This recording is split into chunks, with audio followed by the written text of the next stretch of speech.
kesempatan ingin mengingatkan bahwa secara hukum pemerintah kita masih pemerintah Republik Indonesia. Secara politik ya memang mereka masih dipilih secara demokratis oleh warga negara Indonesia.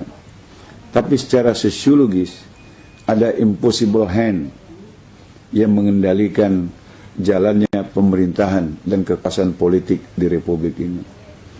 Ya, kita nggak tahu apa itu, tapi yang kita khawatir adalah munculnya kembali tanda-tanda kebangkitan PKI. Saya guru sejarah 12 tahun.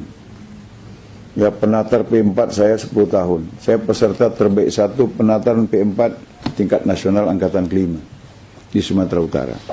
Dia terbaik 1. Kenapa? Karena saya bisa menjelaskan Pancasila itu dengan data sejarah. Nah, kenapa saya yang khawatir adalah kebangkitan PKI? Begini, dulu ketika PKI akan bangkit, kondisi yang terjadi sama seperti sekarang. Harga-harga kebutuhan begitu mahal. Dan kesempatan bekerja begitu sulit. Apa yang terjadi kalau kerja sulit, kebutuhan mahal? Orang nekat, orang galau. Situasi ini sangat subur untuk diprovokasi ke arah kepentingan sang provokator. Ya, jadi waktu tahun 64 menjelang 65 seperti ini. Sekarang juga berulang. Saya khawatir ini dilakukan oleh kelompok yang sama, PKI. Karena orang yang kesulitan, orang galau itu sulit untuk disatukan. Seperti daun kering, nggak bisa diikat. Yang susah, yang paling mudah dibakar, diprovokasi. Nah, ini kondisi yang memang mereka ciptakan. Jadi penguasaan ekonomi di segala sektor. Kita terkejut ketika Bank Dunia mengeluarkan data. Perekonomian Indonesia hari ini hanya berada di tangan 10 jari dari 2 tangan manusia. Jadi mungkin 9 naga tambah 1, kita nggak tahu. Seperti itu. Nah, ini kan mereka bisa men-setting apa saja. Mereka bisa men-setting apa saja. Lapangan pekerjaan kasih sama siapa, mereka bisa. Sekarang dikasih sama imigran-imigran Tiongkok. Legal maupun yang ilegal. Dulu sih boleh kasih pekerjaan sama orang asing. Tapi dalam rangka transfer teknologi. Sekarang pekerjaan kasar yang cuma bisa dikerjakan oleh bangsa kita yang nggak sekolah itu pun mereka ambil alih. Akhirnya bangsa kita kehilangan lapangan pekerjaan. Maka saya dukung statementnya Fahri Hamzah. Bangsa kita sampai ngemis-ngemis jadi babu ke negeri lain, sementara lapangan pekerjaan di dalam negeri dikasihkan kepada orang-orang Tiongkok.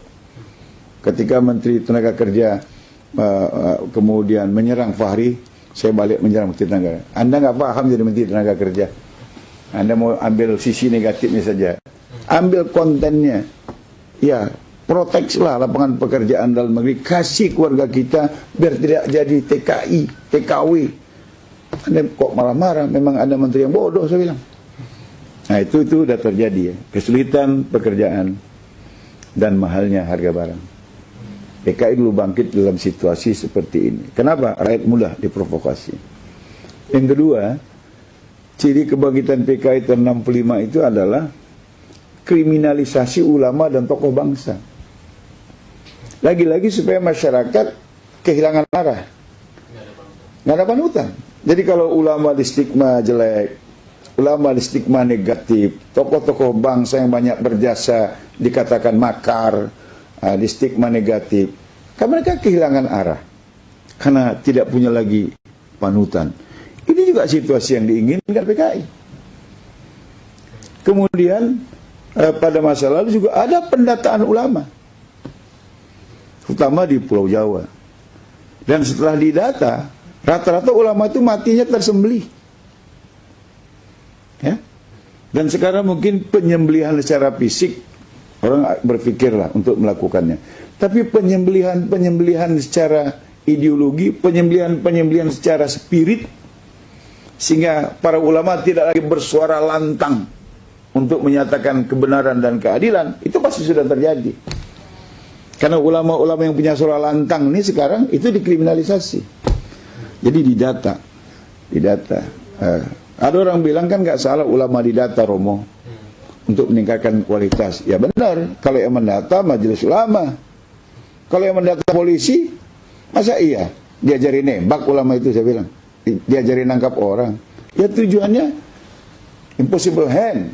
Dan ini pernah terjadi di masa kebangkitan PKI tahun 65. Kemudian yang keempat, ada pemberangusan ideologi Islam. Ya, kita ingat dulu dalam sejarah, karena saya guru sejarah, pernah menceritakannya kepada mahasiswa saya, kepada murid saya. Seorang guru masuk ke dalam kelas, menyuruh murid-muridnya pinjam mata, menadahkan tangan. Ibu guru kasih kami pensil. Maka anak-anak itu melakukannya. Ibu guru kasih kami pensil. Gurunya bagi-bagi pensil. Udah, buka mata katanya.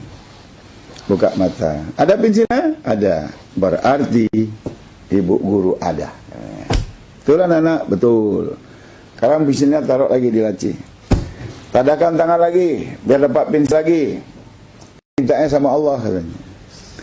Pejam mata, ya Allah kasih kami pensil. Anak-anak bilang, ya Allah kasih kami pensil. Nggak ada toh pensilnya? Ada pensilnya anak-anak? Nggak ada. Berarti Tuhan nggak ada. Kata. Dan itu sudah terjadi lagi. Kan ada di YouTube. Seorang pemuda mengatakan, asyhadu la ilaha illallah sallallahu Muhammad Rasulullah, itu artinya aku bersaksi tiada Tuhan selain Allah, aku bersaksi Muhammad adalah Rasul utusan Allah. Saya tanya, bersaksi di pengadilan syaratnya apa? Mengalami, mendengar, atau melihat. Nah, sekarang saya tanya, kalian ngalami nggak bersama dengan Tuhan dan Rasul? Mendengar nggak dia berfirman? Hah? Enggak kan? Mengetahui nggak? Enggak. Ngapain kalian bersahadat? Itu sudah ada di YouTube. Dan itu pasti orang komunis. Dan lebih dahsyat, tokoh nasional, mantan presiden lagi. Dalam hari ulang tahun partai yang dipimpinnya. Kemudian dengan lantang mengatakan bahwa jangan menganut ideologi tertutup. Apalagi sampai percaya pada akhirat. Akhirat itu ramalan masa depan. Pertanyaannya, apa udah ada orang yang pulang dari akhirat? Begitu? Kan sama ini.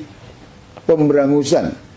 Ya, pemberangusan ideologi keislaman. Baru dituduh intoleran, baru dituduh ideologi tertutup, dan lain sebagainya. Itu sudah terjadi.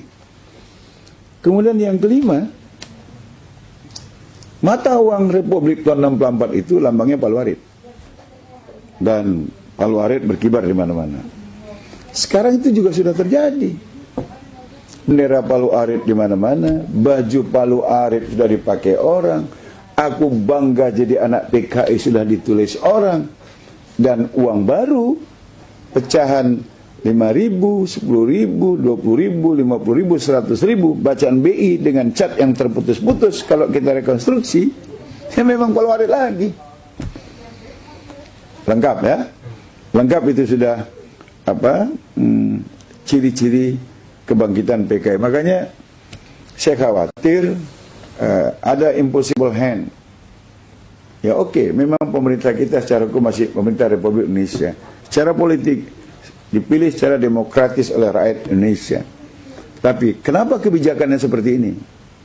Saya khawatir ada kekuatan lain yang paling saya khawatirkan adalah impossible hand itu adalah PKI, karena ciri-cirinya udah sama dengan ciri kebangkitan PKI tahun 65 yang lalu. Dan ini patut diwaspadai oleh semua pihak, semua agama. Karena kalau PKI berkuasa, bukan cuma umat Islam yang dihabis, tapi semua mereka yang yakin kepada Tuhan itu sendiri.